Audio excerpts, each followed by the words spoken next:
su Biblia, Colosenses, capítulo 3, continuamos con el versículo 14 y vamos a llegar hasta el 17. ¿Está listo? ¿Sí? ¿El lápiz listo, preparado? Versículo 14. Sobre todas estas cosas, vestidos de amor, que es el vínculo de la unidad. Esa es la versión Biblia de las Américas. La versión NTV dice: sobre todo vístanse de amor, el cual nos une a todos en perfecta armonía.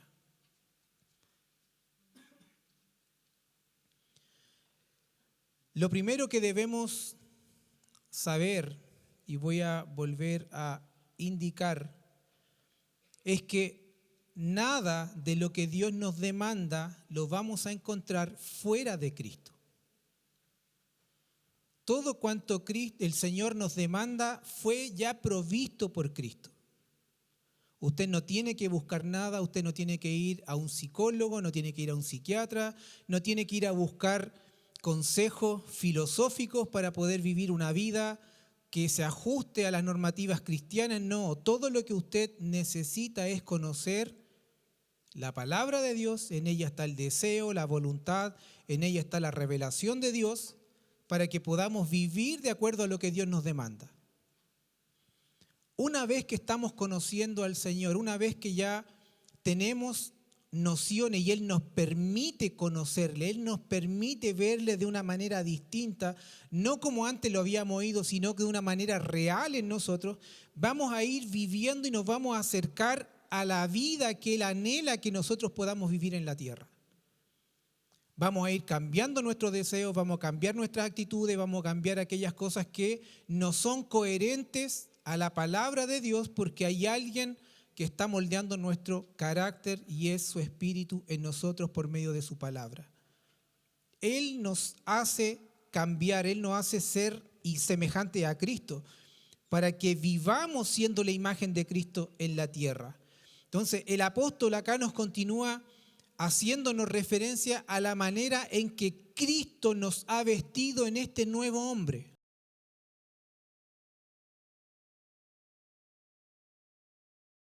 Nos llama la atención y nos dice: ustedes deben perdonarse como Cristo los perdonó, y también nos dice que debemos amarnos como Cristo nos amó. Y él parte diciendo sobre todas estas cosas. ¿Qué cosas? ¿A qué se refiere? Y son las descritas en el versículo 12 y 13, de entrañable misericordia, de benignidad, de humildad, de mansedumbre, de paciencia, de soportarnos uno a otro, de perdonarnos uno a otro. Pero él dice, sobre todas estas cosas, hay una que es más importante y es, como bien lo dice Margarita, es el amor. Entonces, sobre todas estas magníficas cualidades, nos da a conocer la supremacía que tiene el amor dentro de todo lo enunciado. Si usted me acompaña y lee 1 Corintios 13, después léalo completo, dice: 3 cosas durarán para siempre: la fe, la esperanza y el amor. Y la mayor de las 3 es el amor. El amor está por encima de la esperanza y encima de la fe. Pablo añade esta virtud a las gracias ya mencionadas y él lo llama como el vínculo perfecto del amor. El amor se muestra y se manifiesta como el poder que vincula y mantiene unido a todo el cuerpo de Cristo. Y vamos a ver por qué lo mantiene unido. Pero aquí el amor se presenta como un vestido externo o el cinto que liga todas las otras virtudes a fin de presentar una perfección. El amor completa, perfecciona todas las virtudes que un cristiano debe manifestar porque es Cristo mismo manifestado en su vida. Liga simétricamente todas las partes del carácter cristiano. Usted podría encontrar a una persona manifestar las virtudes anteriores sin realmente tener un amor genuino. Y vamos a ver que manifestar esta clase de amor es lo más difícil que nosotros vamos a enfrentar en el recorrido y en el camino que Dios nos permite tener. Manifestar el amor genuino y esa clase de amor que Dios nos dio por medio de Cristo.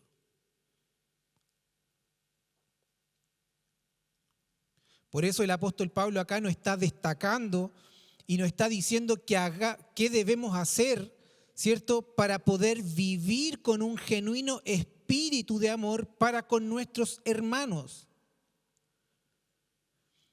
Para que las cosas que tengamos que hacer para el servicio al Señor, por ejemplo, no sea a regañadientes, sino que encontremos el deleite en el servir, porque el amor de Dios está tan embargado en nuestra vida que todo cuanto hacemos lo vemos como un deleite, como un privilegio poder servir al Señor y en el Señor a nuestros hermanos. Los agnósticos enseñaban que el conocimiento era el vínculo de la perfección. El apóstol Pablo refuta este error, y él dice que el amor es el vínculo de la perfección. Con esta palabra amor, lo que él nos quiere indicar es que el vestido del creyente no es solamente aquellas virtudes que están almacenadas o encajonadas, sino que sobre todo el amor es lo que damos a conocer, es el vínculo con el cual nos relacionamos. Y eso necesariamente tiene que verse. El amor no es estático, el amor es una acción, es relacionarse, es un hacer. La palabra dice, de tal manera amó Dios al mundo. ¿Y qué dice después? Que dio. ¿Cuántas veces los que estamos casados nos han dicho quizás que solo decimos te amo y no manifestamos y no tenemos gestos de amor? Hay veces que un gesto vale mucho más que 1000 palabras, ¿cierto? Generalmente estamos acostumbrados a decir las cosas y no a hacerlas. El Señor, nuestro Dios, dijo, yo a ustedes los amo y porque los amo les voy a dar a mi hijo. No se quedó en simplemente hoy, ¿cuánto los amo? Hay una acción. El amor se trata de una manifestación deliberada porque tiene que ver con esa esencia y naturaleza. Solamente cuando entendamos de esta manera que el amor se da, que el amor se manifiesta, vamos a entender que hay un lazo de unión perfecto. ¿Por qué se nos demanda amar con el amor de Cristo? Porque si hablamos de vínculos, si hablamos de lazos, si hablamos de unión perfecta, el amor eros natural del hombre no sirve. No está cualificado. No está calificado para poder unir de tal manera que no haya un rompimiento. No se puede. Porque el amor eros es egoísta. Piensa en el beneficio propio. Piensa en qué voy a conseguir al llegar a tal persona. Piensa solo en su deleite, piensa en cómo complacerse él mismo. En cambio, el amor ágape, el amor de Dios, no busca su complacencia. Él da sin esperar, nada a cambio.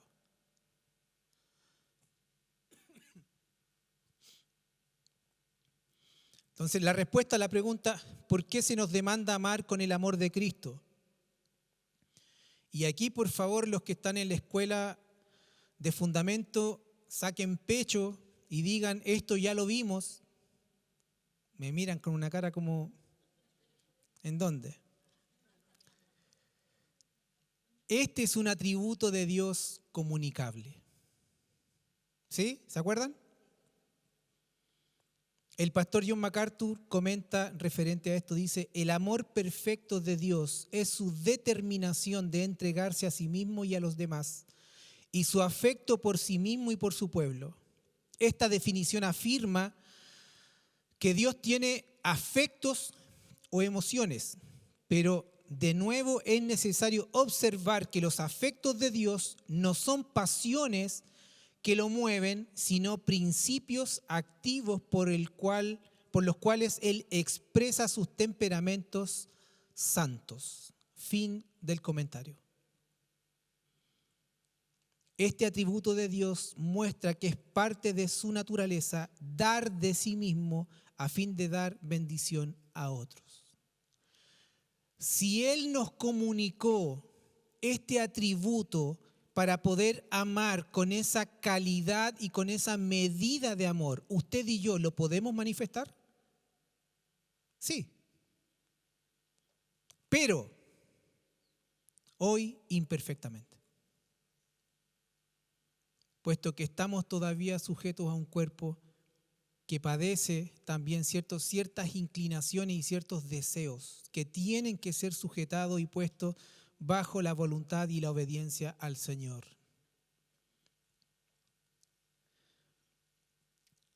¿Qué ejemplo tenemos en esto? Nuestro mayor ejemplo, la vida de nuestro Mesías, de nuestro Jesús.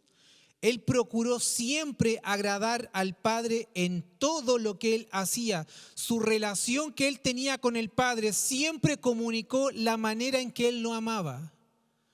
Y ese amor se manifestaba en obediencia, ese amor se manifestaba en que Él procuraba hacer y decir lo que al Padre le había mostrado, lo que el Padre o lo que Él había visto del Padre. Juan 14:31 dice: pero el mundo debe saber que amo a mi Padre, por eso hago exactamente todo lo que mi Padre me mandó hacer. Diga, amó e hizo. ¿Cómo usted y yo estamos manifestando ese amor que decimos que es de Dios? ¿Encontramos en nuestras acciones ese amor? Lo que hacemos, ¿lo hacemos por amor a Dios? Vivir para manifestar esta clase de amor, esa calidad de amor de Cristo debiera ser nuestra única manera e intención de vivir y de hacer las cosas. Como dije, por ahora será un amor imperfecto mientras estemos atados a este cuerpo, cuerpos mortales, pero nuestra intención y deseo es que mientras estemos en este cuerpo, cada día aprendamos a amar y a manifestar el amor de Cristo. No podemos simplemente quedarnos con que yo soy así. Usted recuerde que esa palabra en un cristiano no puede ser, porque mientras Dios quiere llevarlo a la imagen de su Hijo, usted debe colaborar con eso. Mantener los niveles del orgullo y de la vanagloria muy bajos para que el Espíritu pueda obrar en nuestras vidas y su palabra nos pueda escanear y mostrar el error todavía que opera en nuestras vidas. los creyentes nunca vamos a disfrutar una comunión fraternal mediante la misericordia, la benignidad, la humildad, la mansedumbre, la paciencia, así como perdonarnos ni soportarnos, a menos que nos amemos unos a otros. No con el amor natural, no como el mundo lo hace. Ese no es el parámetro. De hecho, si usted resume los mandatos en el capítulo 12, en el capítulo 3, versículos 2 y 13, diciendo, ámense unos a otros. El apóstol Pablo en Romanos 13:10 dice, el amor no hace mal al prójimo. Así que el cumplimiento de la ley es el amor.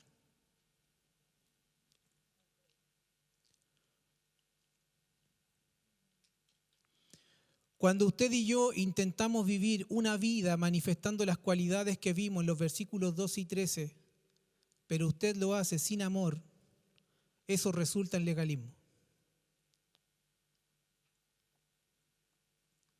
El amor genuino del Señor hace que todo pueda fluir de una manera que solo Dios puede hacerlo.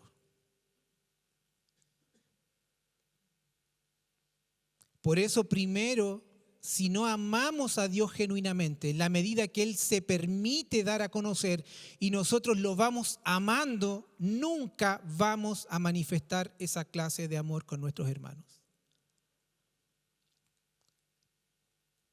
Si no estamos rodeados por ese amor, nada de lo que hagamos tiene sentido.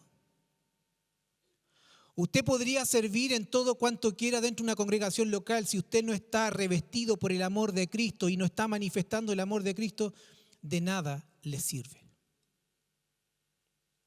Dios no acepta nada a menos que haya sido motivado por un amor genuino y ferviente que proviene de Él mismo. Por lo tanto, el llamado que el apóstol nos hace hoy es a vivir ese amor ágape. Es el amor más alto, ya que fue el mismo amor del Padre manifestado por medio de Cristo cuando Él lo envió a rescatarlo a usted y a mí. Una acción, una vida.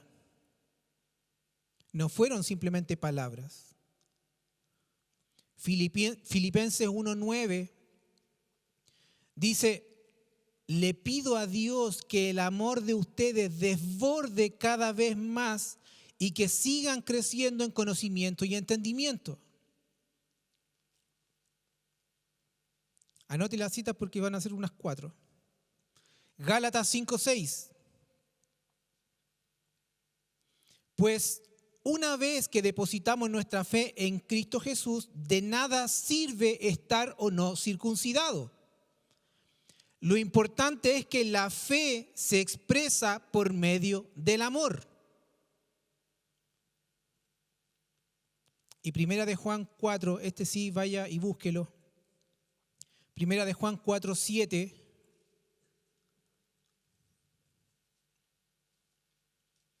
Casi al final de la escritura. Dice, queridos amigos, versión NTV, sigamos amándonos unos a otros porque el amor viene de Dios. Todo el que ama es hijo de Dios y conoce a Dios. Pero el que no ama no conoce a Dios porque Dios es amor. Dios mostró cuánto nos ama al enviar a su único Hijo al mundo, para que tengamos vida eterna por medio de Él. En esto consiste el amor verdadero, no en que nosotros hayamos amado a Dios, sino en que Él nos amó a nosotros y envió a su Hijo como sacrificio para quitar nuestros pecados. Queridos amigos, ya que Dios nos amó tanto, sin duda nosotros también debemos amarnos unos a otros. Ahora, ¿con qué clase de amor? Con el único que el cristiano tiene, Con el amor de Dios, con el amor que fue manifestado en Cristo, con el amor que hoy día usted y yo debiésemos estar revestidos. Todo el que ama es nacido de Dios. No hay otra manera. El amor de Dios no puede estar en aquellos que no han nacido de Dios. Aunque justifiquen algunas acciones, ¿cierto? Y digan, no, es que lo hizo por amor.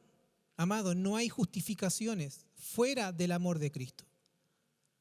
O amamos con el amor de Cristo o no amamos. El amor que se manifiesta naturalmente para el Señor no es amor. Solo el verdadero amor se encuentra en Cristo, en su naturaleza, en su manifestación.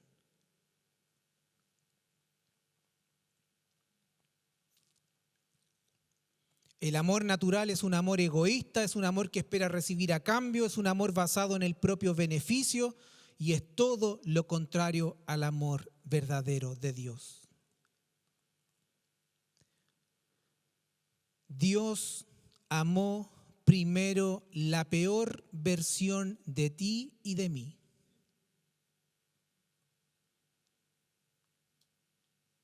¿Por qué estamos esperando que el otro cambie para poder amarlo?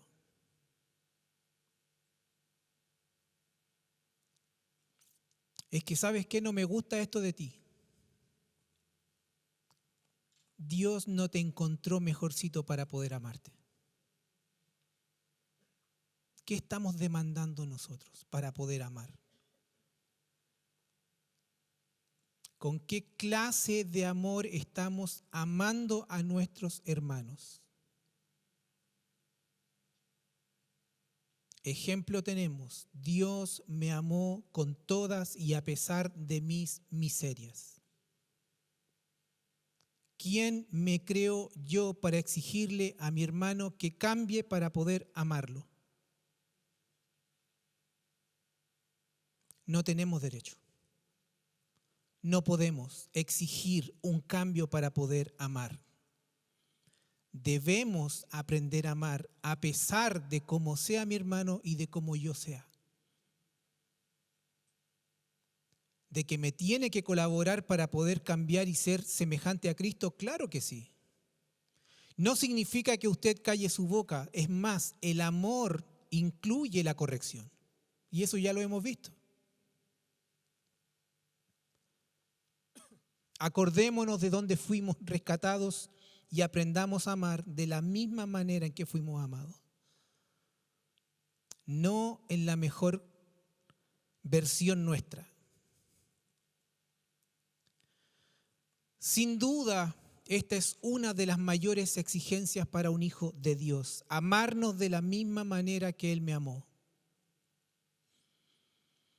Jesús habla a sus discípulos de nuevo, de un nuevo mandamiento, y Él les dice en Juan 13, 34 y 35, dice, un mandamiento nuevo os doy.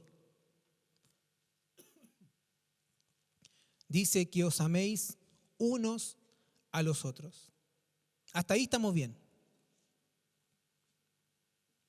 Pero agrega, como yo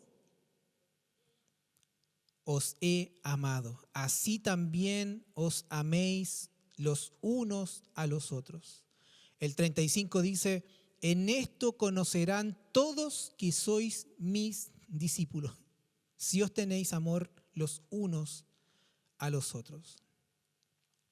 Ahora, ¿por qué Él dice un mandamiento nuevo les doy? Si ese mandamiento no era nuevo. Si usted me acompaña a Levítico 19, 18, Moisés escribió, no te vengarás ni guardarás rencor a los hijos de tu pueblo, sino que amarás a tu prójimo como a ti mismo. ¿Era un mandamiento nuevo o no era nuevo? No era nuevo. Ahora, ¿por qué Jesús les dice un mandamiento nuevo os doy? Un mandamiento nuevo la palabra del griego utilizada específicamente aquí para nuevo implica frescura, lo opuesto de algo obsoleto. En vez de reciente o diferente, no es que el mandamiento se acabara de escribir o inventar, sino que sería presentado de una manera nueva y fresca. Spurgeon dijo en base a Juan 13:34, dice, debemos amar a nuestro prójimo como a nosotros mismos.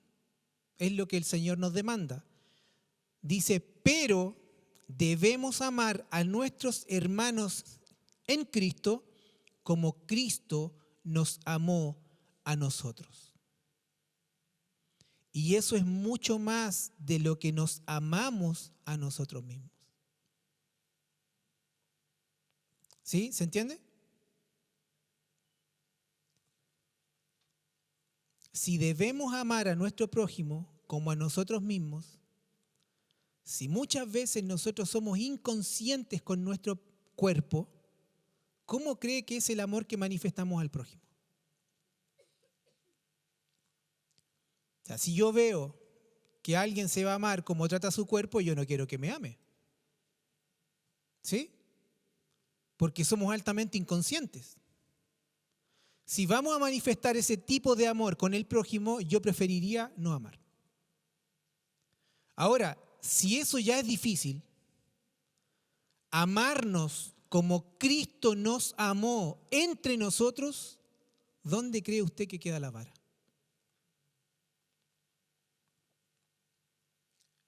¿He estado amando como Cristo me amó? ¿De la misma manera, de la misma intensidad?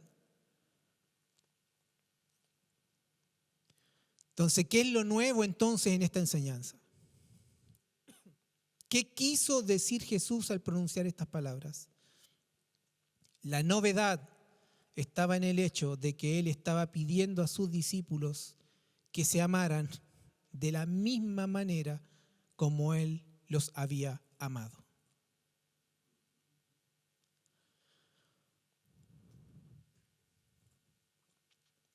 Juan 15:12 dice, este es mi mandamiento, que os améis los unos a los otros, así como yo os he amado. Pregunta, ¿cómo los amó Jesús? ¿Alguien sabe? Perfectamente. Y los amó de esta manera. Juan 13:1b dice, y habiendo amado a los suyos que estaban en el mundo, los amó hasta el fin. La NTV dice, había amado a sus discípulos durante el ministerio que realizó en la tierra y ahora los amó hasta el final, demostrando que su amor no cambió a lo largo de su caminar. Y como dice el pastor Daniel, los amó perfectamente y eternamente. Hay un amor que el Padre tiene por todos y es el amor benevolente, es el amor clemente y misericordioso de Dios por las personas sin que lo merezcan. Pero sin duda hay un amor que el Padre tiene para los suyos y ese amor es perfecto, es salvador y es eterno y fue manifestado en carne, fue hecho persona y su nombre fue Cristo nuestro Señor. Esa es la manera perfecta que Dios tiene de amarnos. Él nos ama hasta el fin. Jesús amó a los suyos, pero no había terminado de amarlos. Él los iba a amar hasta el fin. La idea detrás de esa frase es en la mayor medida hasta el extremo. ¿Qué cosas de mi vida te hacen a ti no amarme? O que tu amor cambie. ¿Qué cosas de tu vida hacen que mi amor cambie para ti? Un saludo, un gesto, no me invitaste, no me escogiste, no me llamaste, no me saludaste. Actitudes. Jesús los amó perfectamente.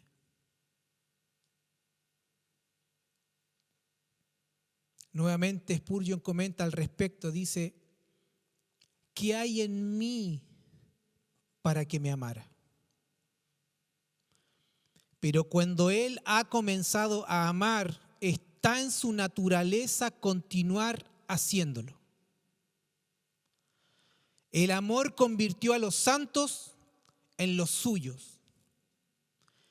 ¿Qué título tan escogido? Él los compró con sangre y ellos se convirtieron en su tesoro. Siendo suyos, Él no los perderá. Siendo sus amados, no cesará de amarlos. Alma mía, Él no cesará de amarte. Es la convicción que Él tenía. Dice, el texto es muy bueno como está, hasta el fin, incluso hasta la muerte. La pasión rectora del amor a los suyos reinó en su sagrado pecho, que también significa hasta lo sumo. No podía amarlos más, se entregó por ellos. Algunos lo traducen a la perfección. En verdad, Él derramó sobre ellos un amor perfecto en el que no había mancha, ni falla, ni imprudencia, ni infidelidad, ni reserva. Así es el amor de Jesús para cada uno de los que constituyen su pueblo. Y Él termina diciendo, cantemos un cántico a nuestro bien amado. Fin de la cita. El amor de Jesús a sus discípulos fue sin variación. A pesar de los tropiezos, a pesar de lo cabeza dura que a veces eran, a pesar de la desobediencia, a pesar de la negación, fue un amor incondicional, los amó intensamente desde el principio. No sabe amar de otra manera. No esperes menos que perfección del amor de Cristo en tu vida.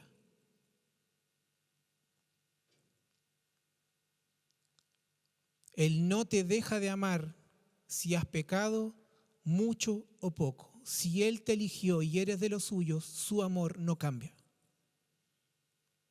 Distinto es que se agrade con tus acciones y con mis acciones, pero su amor no tiene sombra de variación. ¿Cambia nuestro amor en la medida que vamos avanzando y vamos conociendo a nuestros hermanos? En la medida que vemos que el carácter que tiene no es tan dócil, que el hermano no es tan tratable. Porque siempre la culpa es del hermano, ¿cierto? No es que mi carácter tampoco contribuye, es el hermano que no se deja. Es él que no se acomoda, no soy yo también teniendo empatía, no, es el hermano.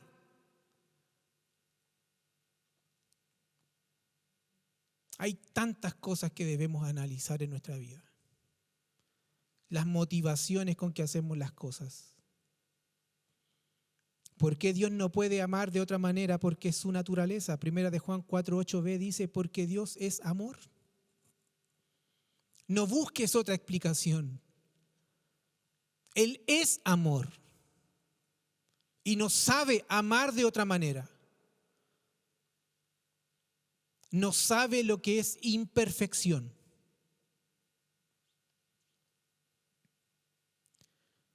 Quien no ha nacido de nuevo no puede amar de esta manera.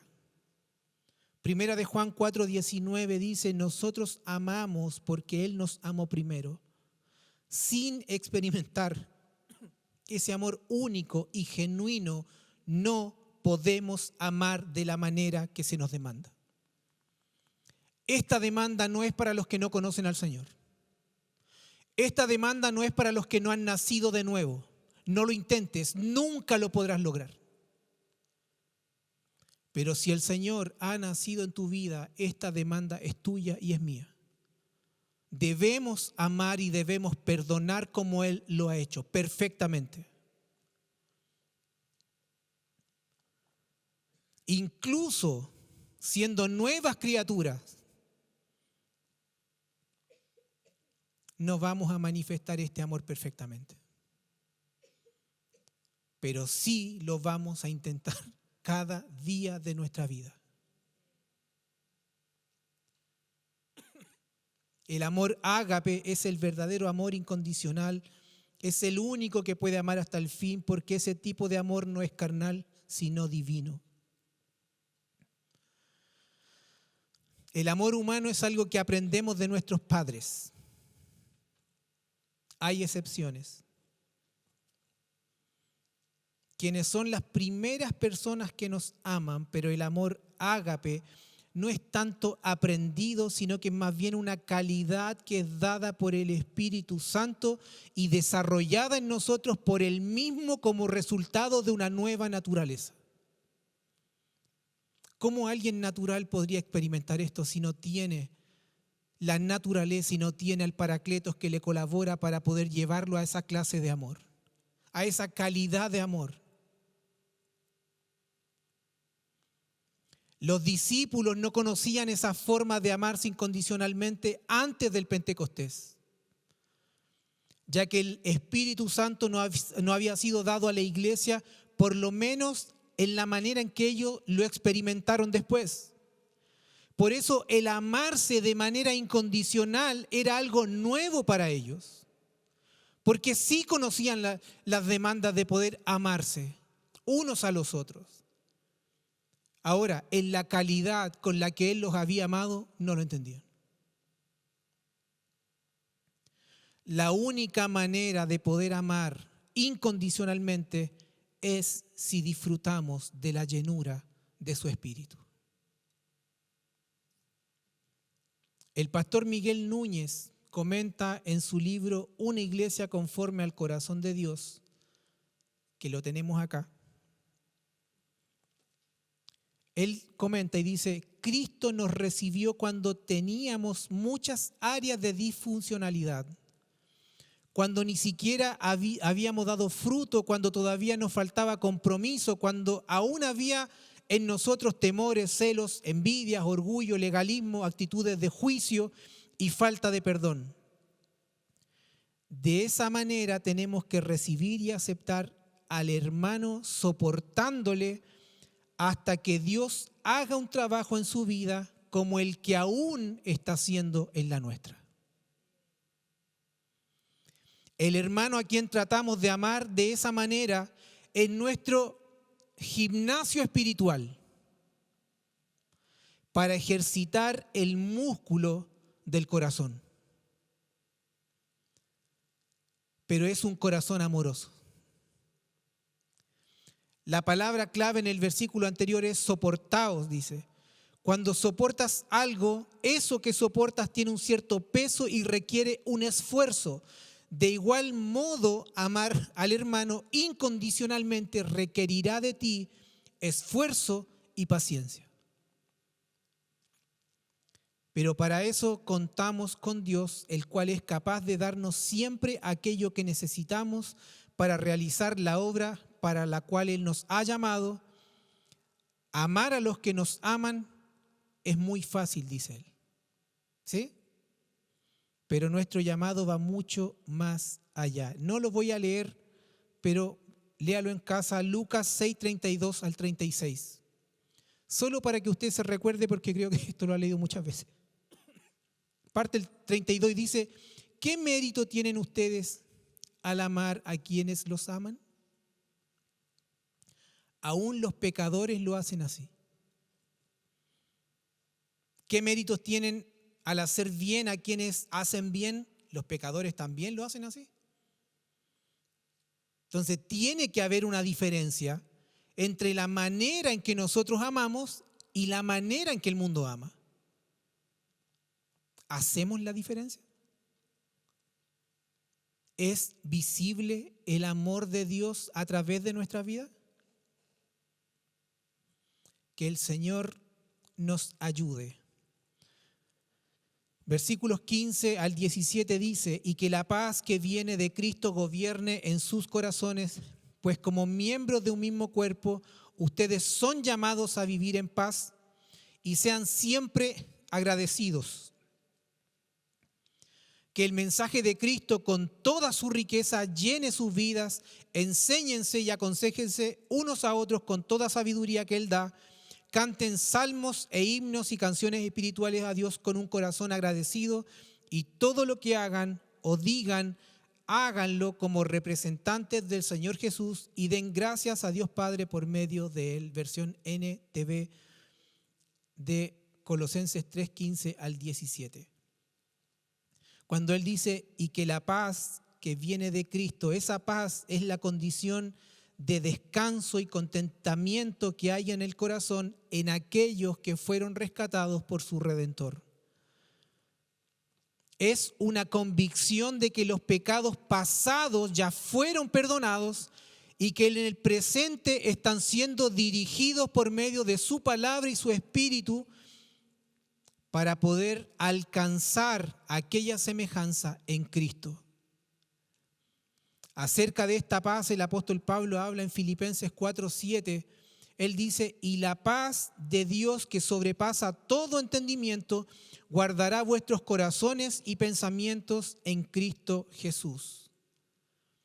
Referente a esto, el pastor Daniel nos habló mucho, así que también le aconsejo que recuerde aquella palabra, traiga la memoria y hable con multimedia. Es la paz de Cristo porque Cristo la ganó para sus escogidos. Es derramada por su Espíritu sobre ellos y es nutrida por el mismo Señor y Salvador. Juan 14, 27a dice, la paz os dejo, mi paz os doy. Muy bien, Margarita. Juan 16, 33 dice, estas cosas os he hablado para que en mí tengáis paz. Juan 20, versículos 19 al 21, después usted lo lee, Él les dice, paz a vosotros. ¿Por qué tenemos paz para con Dios nosotros? Y los jóvenes se van a recordar Romanos 5:1. ¿Quién de los jóvenes se para fuerte y dice, esto es? Ni uno. Justificados, pues, por la fe tenemos paz para con Dios por medio de nuestro Señor Jesucristo. Ya no hay un conflicto entre nosotros y Dios porque Él hizo la paz. Fuimos reconciliados por Él. La paz de Dios, al gobernar nuestra vida, debería actuar como un árbitro en nuestros corazones.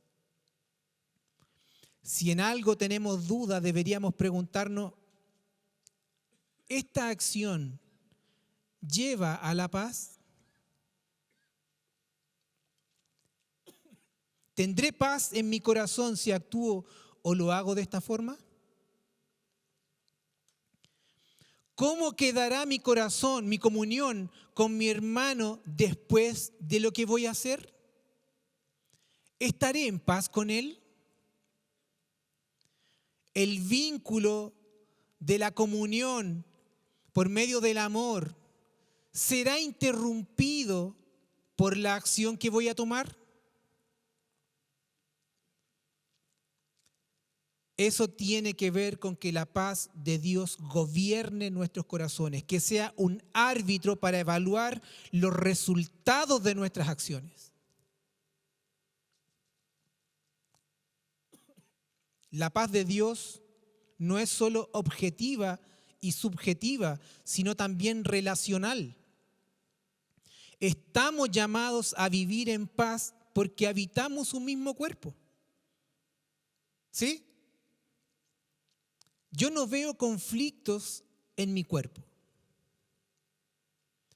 Cuando hay enfermedades degenerativas, hay un problema. Cuando hay enfermedades autoinmunes, creo que se llaman, cuando el mismo cuerpo se ataca, hay un problema. El cuerpo de Cristo no sufre ninguna enfermedad. ¿Sabe por qué? Porque la palabra dice que Él es la cabeza y Él nutre. De Él salen todas las virtudes, salen todos los nutrientes, y el amor que vincula y que une todo el cuerpo viene dado por Él.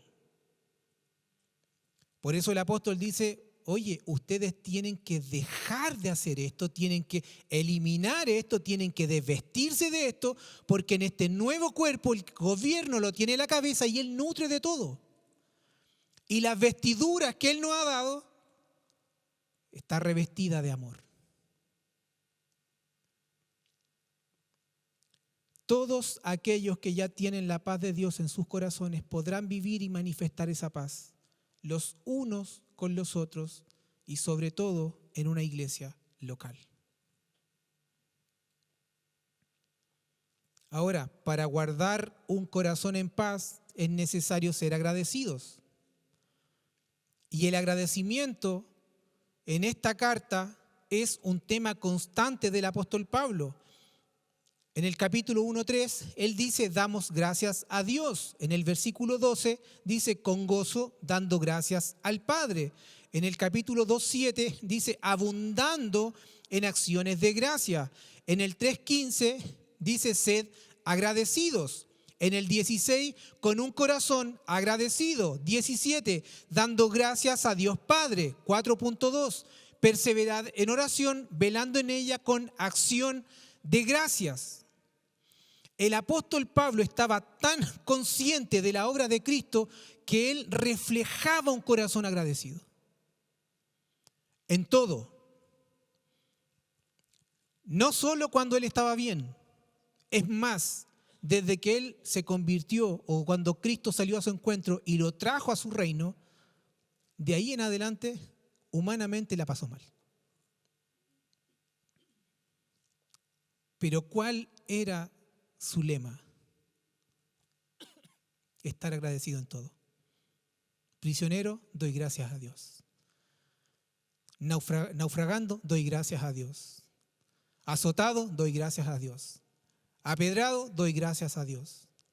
Mordido, doy gracias a Dios. Enfermo, doy gracias a Dios. Angustiado, doy gracias a Dios porque me envió a Tito. Doy gracias a Dios porque me envió a este. Cuando hay una conciencia de la provisión de Dios, somos agradecidos. Pero somos más conscientes de lo que nos falta. Somos más conscientes de lo que nos aqueja. El otro día hablando con la tía Erika y dando gracias al Señor por todo, y ella igual en medio de sus dolores y todo, decía, tía, para esto mismo hay otro tipo de resultados. Hay otros veredictos. Aprendamos a ser agradecidos. No significa que no va a haber dolor, no significa que va a haber angustia, pero debemos ser agradecidos. La gratitud es la respuesta natural de un creyente a todo lo que Dios ha hecho. Hay una conciencia de lo que Dios ha hecho. Efesios 5:20 dice, y den gracias por todo a Dios el Padre en el nombre de nuestro Señor Jesucristo. Filipenses 4:6, no se preocupen por nada, en cambio oren por todo, díganle a Dios lo que necesitan y denle gracias por todo lo que Él ha hecho. Primera Tesalonicenses 5:18, sean agradecidos en toda circunstancia, pues esta es la voluntad de Dios para ustedes, los que pertenecen a Cristo Jesús. ¿Hay agradecimiento en nuestra vida? Si hay sol, nos quejamos. Si hay lluvia, nos quejamos. Si hay frío, nos quejamos. Se cortó la luz, nos quejamos. Se cortó el agua, nos quejamos. Y podríamos seguir con miles de circunstancias más. Y es porque la vieja naturaleza fue tan contaminada que solo ve lo malo de todo. Por eso Dios no vino a mejorar al viejo Adán. Él lo crucificó. Nada bueno de él había que él pudiese rescatar. Por eso él nos hizo una nueva creación, una nueva criatura. Y ahora nuestros deseos y nuestras inclinaciones vienen siendo gobernadas y dadas por el Espíritu Santo de Dios. Pero necesitamos ceder gobierno. Necesitamos estar crucificados constantemente para no levantar argumentos en contra de lo que el Señor propone a nuestra vida. La ingratitud caracteriza al no creyente. Romanos 1:21 dice: pues habiendo conocido a Dios, no le glorificaron como a Dios, ni le dieron gracias, sino que se envanecieron en su razonamiento y su necio corazón fue entenebrecido. Segunda de Timoteo 3:2 dice: porque habrá hombres amadores de sí mismos, avaros, vanagloriosos, soberbios, blasfemos, desobedientes a los padres, ingratos.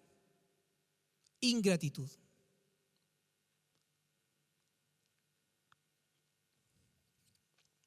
Debemos saber que la paz y la gratitud están estrechamente ligadas y que un verdadero hijo de Dios vive y manifiesta la paz y que toda su vida es una expresión de gratitud a Dios por cuanto ha hecho en nosotros por medio de Cristo.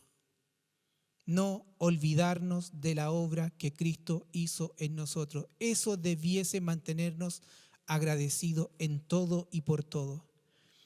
Versículo 3:16, que el mensaje de Cristo con toda su riqueza llene sus vidas. Enséñense, aconséjense unos a otros con toda sabiduría que Él da. Canten salmos e himnos y canciones espirituales a Dios con un corazón agradecido. Cuando habla de la palabra de Cristo se refiere a las Escrituras. La paz y la gratitud, así como la unidad, el amor, el perdón y todas las virtudes que se desprenden de Él, fluyen en una mente controlada por la palabra.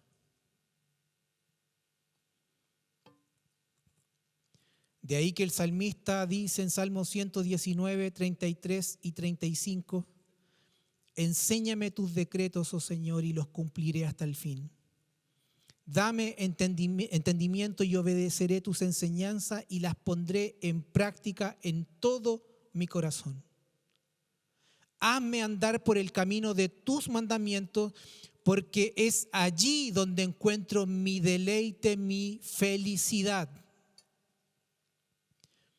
La única manera de vivir una vida piadosa es si conocemos su palabra. Su palabra nos ha dado a conocer a Cristo y ella debe habitar constantemente en nuestra mente y nuestro corazón. Cuando habla de que more, viene de la palabra enoikeo, que significa habitar o estar en casa. El apóstol nos exhorta a que permitamos que la palabra de Dios habite en todo nuestro ser, que nosotros seamos su habitación para su palabra, pero no solamente ser su habitación o que ella more en nosotros, sino que Él agrega plousios. Él agrega en abundancia. Así como cuando usted pide los conos de helado con harto helado, abundante, así que la palabra de Dios sea abundante en ustedes.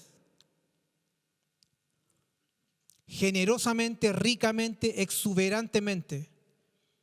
¿Qué dice esto? Que la verdad de la Escritura gobierne por completo todo nuestro ser, nuestros pensamientos, nuestros actos, nuestra manera de vivir, para que podamos vivir en paz, para que podamos vivir con gratitud, en unidad, manifestando el amor derramado de Dios en nuestros corazones. Es la única manera.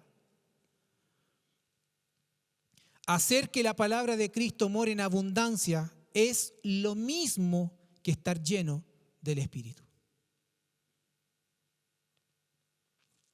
Efesios 5:18 dice: no os embriaguéis con vino, en lo cual hay disolución, antes bien sed llenos del Espíritu. La palabra que mora en el corazón y en la mente es la que permite al Espíritu inclinar nuestra voluntad hacia las cosas de arriba. Los resultados de estar llenos de la abundancia de la palabra, según Efesios 5:18 al 21, para que después usted lo pueda leer, los resultados de esa llenura a usted le permiten hacer 4 cosas. Hablamos con salmos e himnos. Hay cánticos espirituales. Hay gratitud al Señor en todo. Y además nos sometemos en humildad los unos por los otros.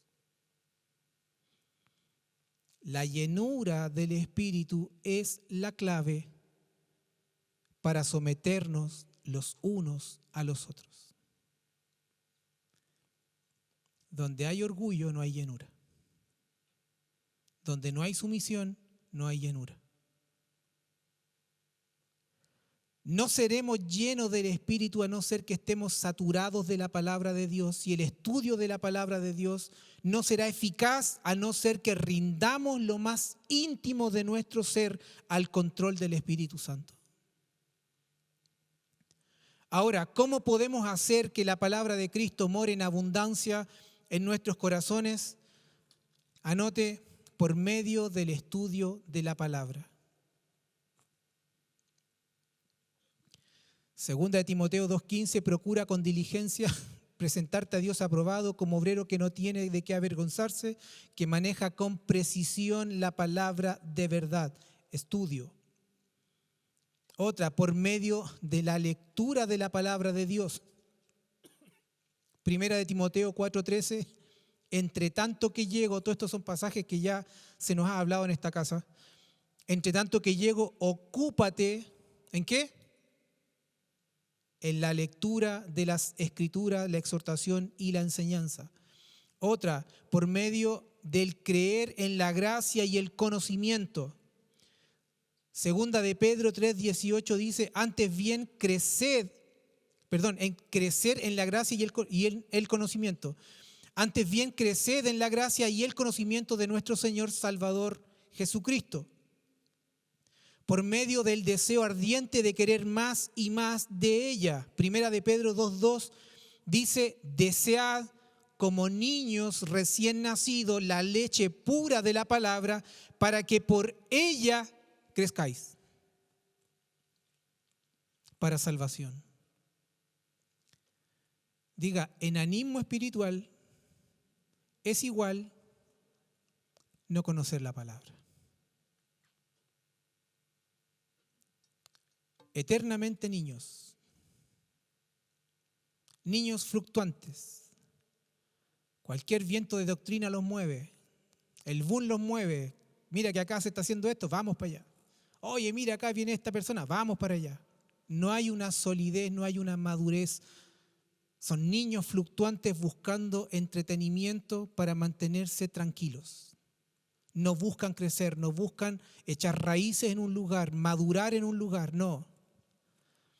Y por medio también de guardar la palabra en nuestros corazones. Salmo 119:11, en mi corazón he atesorado tu palabra para no pecar contra ti. El comentario de John MacArthur dice: Pablo menciona luego 2 resultados específicos de la palabra de Cristo cuando mora en el creyente. Un resultado es afirmativo y el otro es restrictivo. Enseñándoos y exhortándoos unos a otros en toda sabiduría. Por una parte, la enseñanza consiste en impartir la verdad en el sentido afirmativo, y por otra, la exhortación es el aspecto restrictivo de la enseñanza. Significa advertir a las personas acerca de las consecuencias de su conducta. Ambos son el resultado de una vida en la cual fluye en abundancia la palabra de Cristo.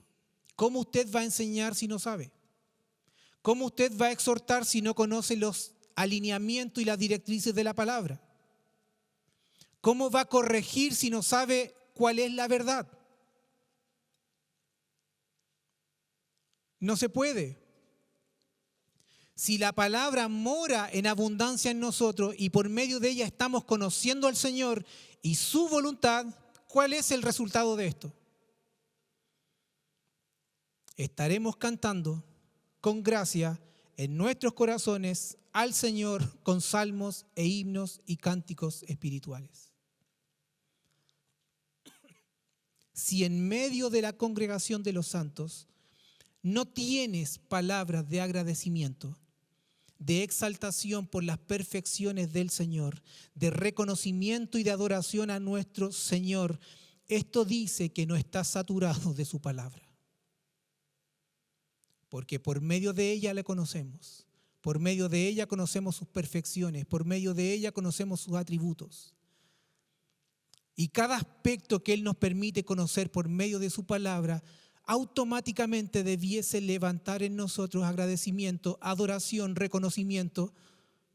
Y no tendríamos que estar, ni los MPC debieran estar, o los ministros de la palabra cantada, animándonos para decirle algo al Señor. Cuando de nosotros debiese brotar gratitud, reconocimiento y adoración.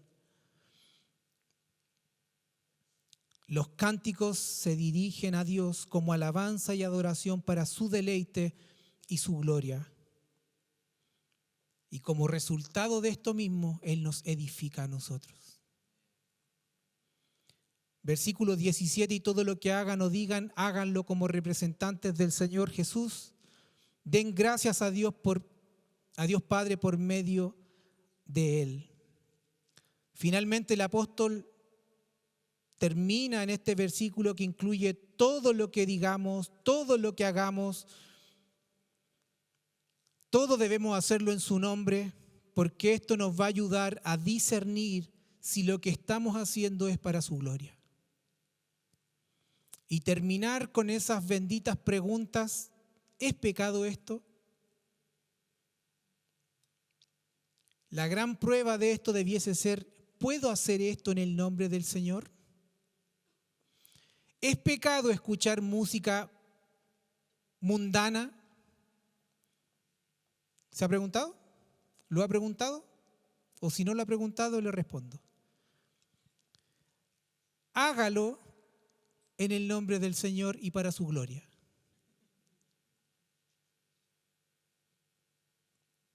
Al escuchar la música que no exalta al Señor, que no tiene nada que ver con sus perfecciones, y perdón la palabra, pero con las porquerías que hoy día se cantan y se bailan y promueven, usted al escucharla diga: Señor, esto es para tu gloria. Si usted queda en paz, siga escuchándola. Pero si está amonestado por el Espíritu del Señor para desechar toda esa basura, amado, hay que hacerlo. Eso no contribuye en nada a tu vida, en nada.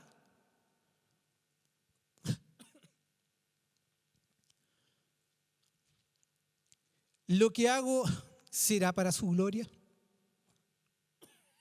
¿Puedo esperar que su bendición repose en lo que voy a hacer o lo que voy a decir? ¿Lo que estoy escuchando es para su gloria? Hay respuesta que la sabemos. Ahora, si usted quiere buscar a alguien que le afirme lo que usted sabe que está mal, ya buscó a otro que está peor que usted. Hacer todo en el nombre de nuestro Señor significa que nuestra vida sea coherente a su palabra en nosotros. Que su carácter y su voluntad sean fielmente representados por nosotros, sus hijos. De manera que cuando vean nuestro actuar, de manera que cuando vean nuestro hablar, de manera que cuando vean la manera en que nos manifestamos en la tierra, solo Él se lleve la gloria. En el trabajo, mientras que todos roban, usted se mantiene firme, recto delante del Señor. podrá ser catalogado como el más pavito. Pero hay cosas que no valen la pena. Los deleites pasajeros del mundo nada tienen que ver con la gloria venidera.